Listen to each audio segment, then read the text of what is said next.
그 다음에 이제 3차 타이밍이 이제는 2급지의 구축, 3급지의 신축이나 후발주자 재개발, 재건축 있죠. 이때까지는 좋은 지역의 재개발, 재건축. 이게 재개발, 재건축이 되기만 하면 대박이야. 혹은 사업성이 빨리 진행되고 있어. 사업 진행. 이런 것들이 움직이다가 이제는 1급지도 비싸고 2급지도 비싸니까 아쉬운 대로 요걸도 사야 되는 거 아니야? 이 다음 순서대로 넘어가는 거예요. 사람은 매우 단순해요. 누구나 좋은 집, 좋은 동네를 살고 싶어 한다. 그러니까 좋은 데서부터 내려온다. 그래서 공급 물량이 여전히 부족한지 확인하고 미분양이 감소되는지, 그 다음 요때 이제 뭐냐면 본격적으로 그 지역에 사람들이 이제 사야 될 것 같아라고 생각하기 시작하는 거예요. 그래서 거래량이 평균 거래량보다 좀 증가하기 시작하고, 그 다음에 매도, 그러니까 팔면 이제 안 될 것 같다. 이제 더 오를 것 같다. 집주인들이 생각을 하는 거예요. 아까 익산 잠깐 이야기하실 때 팔려고 내놨더니 꿈틀거리는 것 같다 이러잖아요. 네. 살짝 이제 그런 심리. 그러니까 매도 심리가 하락을 하고 사고자 하는 매수 심리는 상승하기 시작하는 거죠. 네. 그래서 보면 이제 여기가 1급지고 어떻게 보면 여기가 이제 2급지의 약간 구축들 이런 거 보면 요 녀석들이 이제 뒤에 움직이기 시작하고, 그 다음에 3급지 아까 여기 효성 해링턴 있죠. 여기에 불당이 가까워서 왼쪽 편이 더 좋았는데 오른쪽 편 있죠. 오른쪽 편에 이제 신축들이 대규모로 들어왔단 말이에요. 그래서 보니까 이런 녀석들도 이제 가격이 이렇게 좀 움직이기 시작했고,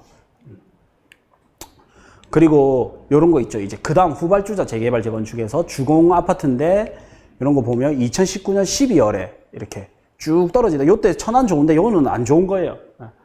재개발 재건축 될 것도 보고, 그 다음에는 얘가 미래를 보고 싼 맛에 미래를 보고 투자해 놓자 이래 되는 거예요.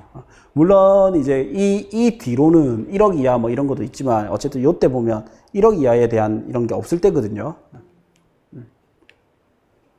그리고 이제 4차 투자 타이밍이 다시 한번 본격적으로 이제 전체적으로 확산될 타이밍이거든요.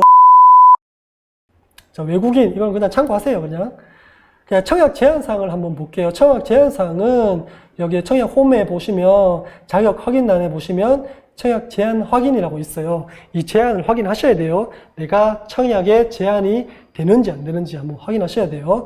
어떤 제한이 있는지 보면 재당첨 제한이 있고요. 그리고 특별공급 제한이 있고 투기과열지구, 청약과열지구에 1순위 청약 제한이 있습니다. 그리고 가점제 당첨 제한도 있고요.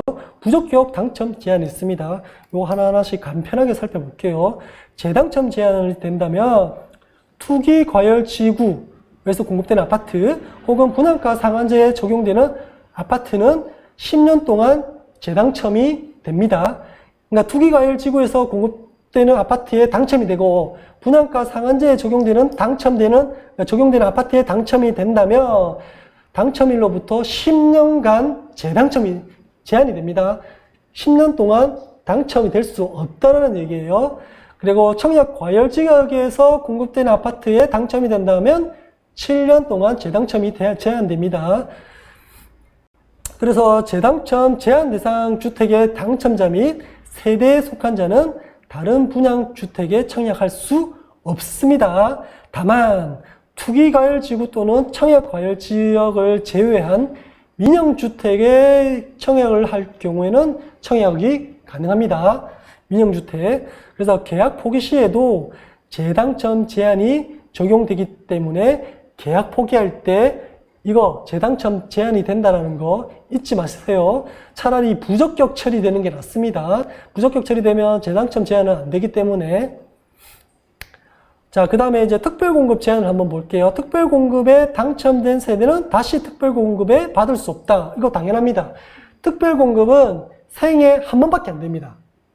생애 한 번. 그러면 나는 특별공급에, 저도 사실 특별공급을 쓰지 않았거든요, 아직까지. 그럼 저는 어디에 특별공급을 쓸 수 있냐? 신혼부부 안 되겠죠? 뭐 이전공사 안 되겠죠? 생애 최초 주택 구입 안 되겠죠? 뭐 안 되는 게 많아요. 어디가 되냐? 노부모 특공은 되겠죠, 그죠? 내가 만약에 무주택 세대 구성원으로 만들고 나서 나의 부모님을 모시면 노부모 특공은 가능해요, 그죠? 혹시나 또는 중소기업 기간 추천 이런 것도 가능하겠죠. 무주택자라고 만든다면. 그래서 나는 신혼부부 기간 지났는데, 뭐 물론 이렇게 그렇게 생각하시는 분도 있지만은, 그래서 아까 제가 말씀드릴 때 특별공급에 내가 해당되는 특별공급을 이렇게 보시라는 이유가 그겁니다. 나는 뭐 이런 거 저런 거 안 되지만은 되는 것도 있어요. 그런 것도 한번 살펴보세요. 자, 그 다음에 이제 투기과열지구, 청약과열지, 1순위 청약 제한은 이렇습니다. 요거 많이 했죠. 세대주가 아닌 자, 뭐 이런 것들. 요 1순위 제외한되니까 요거 꼭 살펴보시고요. 가점제 당첨. 자, 1순위 가점제 청약 제한이라서 과거 2년 이내에 가점제로 당첨된 사실이 있는 세대에 속한 자는 1순위 때 가점제로 청약할 수 없습니다. 대신에 어디 청약할 수 있습니까? 추첨제로 청약하면 됩니다. 추첨제. 가점제에 청약할 수 없다는 거지 추첨제는 가능합니다. 잘못 산 땅이 성공한 사례를 한번 보겠습니다. 이게 맹지가 팔리는 순간은 이때밖에 없다. 이렇게 보시면 돼요. 그리고 맹지가 가격을 제일 많이 받는 순간은 이때밖에 없습니다. 그래서 기장군 일광면이라는 곳에 일광 신도시가 입주해 있습니다. 과거 여기가 완전 시골이었거든요. 그런데 해운대 쪽 아파트들이 비싸지니까 여기 아파트가 평당 뭐 2,500 해서 막 9억 2천에 거래되고 막 그랬었어요.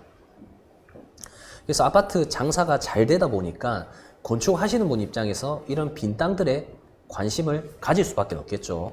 왜냐하면 신도시와 바로 붙어 있기 때문에.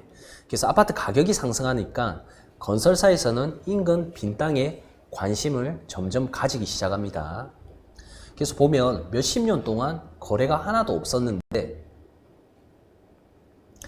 왜냐하면 이 땅이 전부 맹지여서 그런 거거든요. 그래서 2019년 당시에는 맹지가 거래가 거의 없었다고 보시면 됩니다.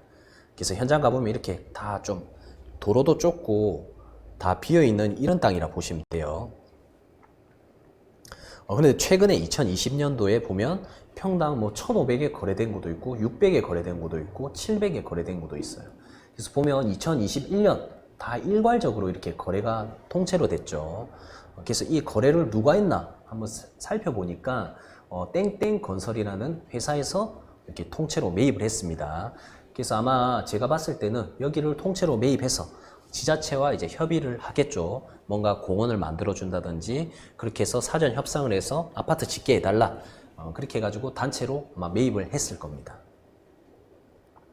이처럼 맹지는 특정한 사람이 필요로 의해서 그 일대를 통째로 매입하는 경우를 제외하고는 정말 빨리 팔리기 힘든 땅이라고 보시면 돼요. 그래서 이게 이렇게 되기에는 정말 몇십 년, 몇백 년이 걸렸을 수도 있습니다. 만약 여기에 도시계획상 신도시가 없었고 여기 안 들어오는 곳이었다. 그러면 여기는 평생 맹지였겠죠. 우연치 않게 여기 들어왔고 우연치 않게 아파트를 지었는데 우연치 않게 아파트 가격이 엄청나게 올라간 거예요. 그러니까 건설사에서는 수지 분석을 했을 때 타당성이 나오니까 이렇게 옆에 있는 가까운 곳에 맹지를 한 방에 사서 이제 아파트를 지으려고 했을 겁니다. 이제 강의 내용은 끝났습니다. 네. 그래서 마지막으로 좀 드릴 말씀이 있어가지고 이렇게 했는데, 현재 이제 대한민국 모든 사람들이 제일 후회하는 순간을 보니까 전부 이제 10년 전에 뭐 강남에 땅을 사둘 걸, 강남에 아파트를 살 걸, 이렇게 후회를 많이 했다고 해요. 뭐 또는 일부는 IMF 때 부자가 될 기회였는데, 꼭 10년 전에 내가 강남에 집을 한 채 사놓을 걸, 이렇게 후회를 많이 한다는 그런 내용이거든요. 그런데 주위에 돈 번 사람들 이야기를 들어보면 남보다 조금 빨리 부동산이나 주식 투자에 공부를 많이 했다는 겁니다.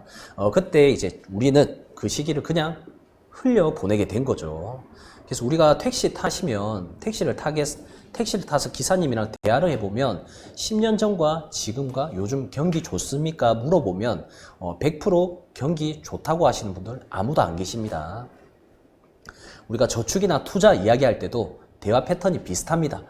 저도 사실 그렇게 많이 이야기하거든요. 그때 살 걸, 뭐 그때 용기 낼 걸, 그때는 돈이 없었다. 이게 어떻게 보면 전부 다 핑계만 된다고 보시면 돼요. 그래서 조금 있으면 우리가 이제 2시간 뒤면 오늘도 역시 어제가 됩니다. 그래서 이게 2019년 기사거든요. 그래서 이때부터 또 아파트 가격 많이 올랐잖아요. 그렇죠. 아무튼 우리는 지혜롭게 뭔가 좀 준비하고 아끼고 해서 기회와 행운을 잡을 수 있는 그런 준비가 돼야 됩니다. 그래서 우리가 이 늦은 시간까지 부동산에 대해서 공부하고 지식을 쌓는 이유가 이 준비하기 위해서라 보시면 돼요. 그래서 최근 우리 최근 땅값이 하락한 유일한 시기를 살펴보면 1997년에서 1998년 이 IMF 때 땅값이 소폭으로 상승을 했던 기록이 있거든요. 그래서 이때 제가 생각했을 때 왜 땅값이 많이 떨어졌을까 생각을 해보니까 이때 자료를 찾아보니까 IMF 때 재벌 중에 50%가 사라지고 그 다음에 은행도 60%가 사라졌다 해요. 그리고 이제 한 달에 3,000개 넘는 이런 기업들이 부도나고 파산되고 막 그런 시절이었다고 하더라고요. 그래서 아마 이 모든 재벌과 은행과 기업들이 극심한 부채를 막기 위해서 본인들이 들고 있는 땅을 싸게 던져서 그래서 가격이 좀 떨어지지 않았나 이렇게 생각이 되게 됩니다. 이건 제 개인적인 생각이에요. 그래서 우리나라 국토는 300억 평 정도 되거든요. 해수면도 300억 평 정도 돼요. 그리고 이제 국토 300억 평 중에 70%는 산지, 15%는 농가 밭이고요. 도로는 5%밖에 안 됩니다. 그래서 결국 나머지 우리 5%에서 4,700만 국민이 부대끼면서 살고 있다 보시면 됩니다. 그래서 우리 대한민국 땅은 굉장히 좁은 땅덩어리라 보시면 됩니다. 그래서 이처럼 좁은 땅덩어리에 목 좋은 땅, 경치 좋은 땅, 이런 땅들은 묘지의 땅, 그런 거는 이제 계속 수요자가 늘어날 수밖에 없고 그 땅은 이제 한정되어 있으니까 저는 땅값이 절대 안 오를 수가 없겠구나 그렇게 생각을 하게 되는 주의거든요. 그래서 여러분들도 이처럼 좁은 대한민국 땅에 목 좋은 곳에 하나쯤 선점해 놓으셔서 큰 부자가 되셨으면 좋겠습니다. 이상 오늘 강의를 마치겠습니다.